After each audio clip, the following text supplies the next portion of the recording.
हरे कृष्णा, राधे राधे। हम सभी साधक श्री सुदर्शन सिंह जी चक्र द्वारा लिखित पुस्तक नंद नंदन का श्रवण कर रहे हैं। आज का प्रसंग है ऋषभ, नए सखा। यह स्थान तो अपने गोकुल से भी मुझे अच्छा लगा है। कितना बड़ा तो पर्वत पास है और यमुना का प्रवाह ही है। हम सब पुलिन पर खूब खेलेंगे। कल हम सब आए तो बरसाने के बृषभानु बाबा पहले ही मिले। उनके साथ बहुत से ब्राह्मण थे और बड़े गोप थे। ये लोग इतनी दूर क्यों आए थे? हम लोग तो यहाँ आ ही रहे थे। माँ कहती है कि वे हमारा स्वागत करने आए थे। स्वागत करने ऐसे दूर तक आगे आना पड़ता है। छकड़ों में भरकर कितनी सारी तो वस्तुएं लाए थे वे, और सब हम लोगों को दे दी। बृषभानु बाबा बहुत अच्छे हैं। वे हमारे नंद बाबा से कह रहे थे कि हम सब लोग उनके गांव में ही चलें और वहीं रहें, किंतु हमारे नंद बाबा ने पता नहीं क्यों उनकी बात नहीं मानी। माँ कहती है कि दूसरे के घर जाकर रहना अच्छी बात नहीं। पता नहीं ये बड़े लोग ऐसी बातें क्यों करते हैं।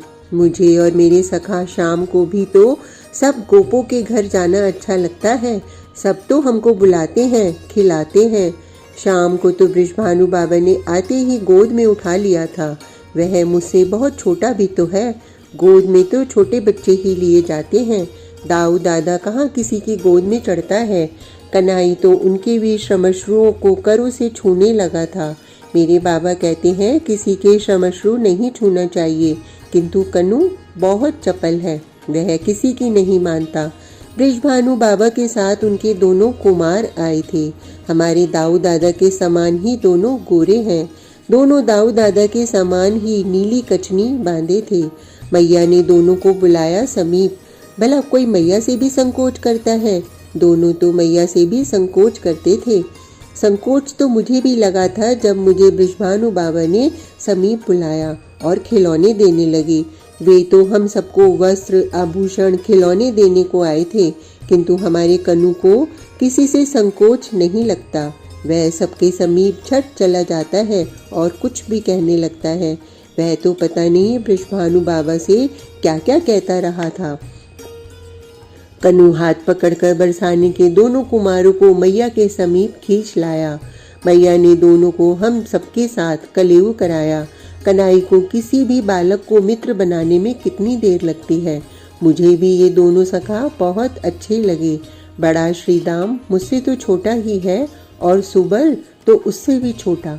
सुबल कितनी तो विचित्र बातें कहता था। वह कहता था कि उसकी बहन उसके ही जैसी है और कोई दोनों को पहचान नहीं पाता कि उनमें कौन लड़का या लड़की है। यह कैसे होगा? कन्हई ठीक कहता था कि वह अपनी बहन को एक दिन हमारे यहाँ खेलने ले आवे। हम सब देखेंगे कि हम पहचान पाते हैं या नहीं। बरसाने से आए सब बालक मुझे तो बहुत अच्छे लगे। हम सबको इतने नए सखा मिल गए। अब हम सब साथ खेलेंगे। श्रीदाम कह गया है कि वह प्रतिदिन प्रातः अपने सब साथियों को लेकर सम्मुख पुलिन पर पहुंच जाया करेगा। हमारे कन्हई के साथ खेलना किसे अच्छा नहीं लगेगा। सुबल तो इससे इतना घुल मिल गया कि आज ही जैसे इसका सगा भाई ही हो। श्रीदाम भी आया तब से शाम के साथ ही तो लगा रहा। हमारा कन्हू है ही ऐसा कि अपने सब खिलौने सबको बांटता रहता है। मैया से मांग मांग कर सब खिलौने उठा लाया, किंतु सुबल कहता था कि उसकी मैया ने मना किया है, वहाँ से कुछ मत लाना। क्यों मना किया होगा? मेरी माँ तो मुझे कभी मना नहीं करती। मैं मैया के दिए, कन्हू के दिए खिलौने, वस्त्र चाहिए जो घर उठा लाता हूँ। कन्हू को भी माँ देती है तो वह उठा लाता है। वह तो जाकर मैया को दिखाता है। मैं एक दिन सुबल के साथ उसकी मैया के पास जाऊंगा, किंतु मुझे तो संकोच लगता है किसी नई गोपी या गोप के पास जाते। सुबल की मैया को देखने को जी करता है। शाम को कहूँगा, वह कहीं जाने में संकोच नहीं करता। उसके साथ हम सब बरसाने चलेंगे। बृषभानु बाबा तो बुला गए हैं। वे तो कन्हई को बहुत बार कह गए, लाल अपने इन ये मित्रों को साथ लेकर वहाँ आया करो, वह भी तुम्हारा ही घर है। बृषभानु बाबा भी गोप ही तो हैं। हमारा श्याम बहुत बातें जानता है। कहता है सब गोपों के घर अपने ही घर हैं।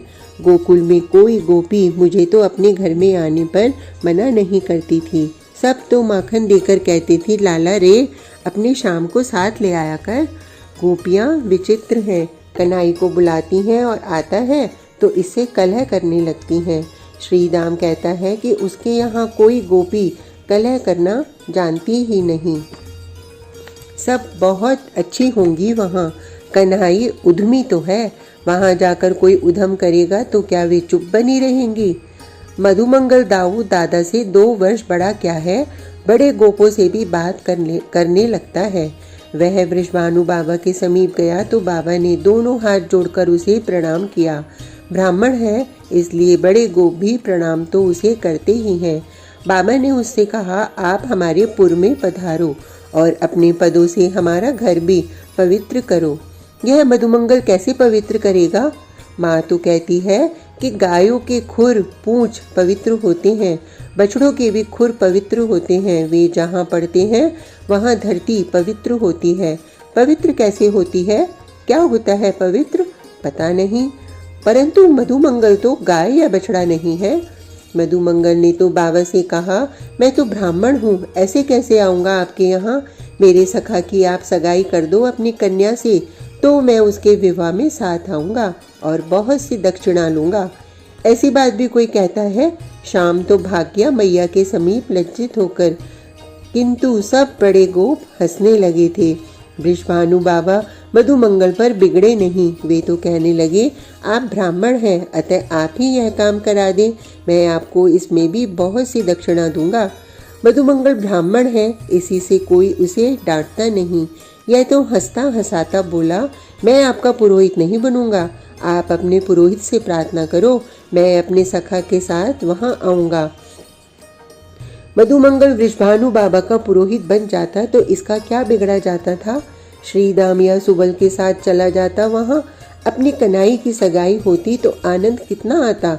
लेकिन मैं मधुमंगल से कुछ कह नहीं सकता, वह मुझसे बड़ा है और मुनियों के साथ भी मंत्र पढ़ने लग जाता है। ब्राह्मणों की बात वह ठीक ही जानता होगा। सुबल भागा भागा आया था शाम के समीप।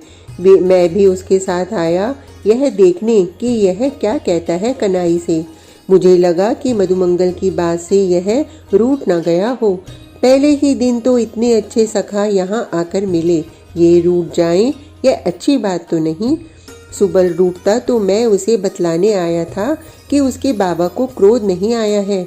उनकी बात मधुमंगल ने मान ली होती तो हम सब कल ही कन्हई की सगाई उससे करा लेते। तू मेरी बहन से सगाई करा ले। सुबल तो कन्हई के कान के पास मुख लगाकर बोल रहा था, वह मेरे जैसी ही है, बहुत भोली है, किसी से भी लड़ना नहीं जानती, मेरी सब बातें झट से मान लेती है, तेरी भी बात मान लिया करेगी। मधुमंगल बहुत नटखट है। वह बाबा के पास से भागता हंसता आया और उसे देखकर सुबल लज्जित हो गया। मधुमंगल को तो मोदक मांगने का बहाना चाहिए।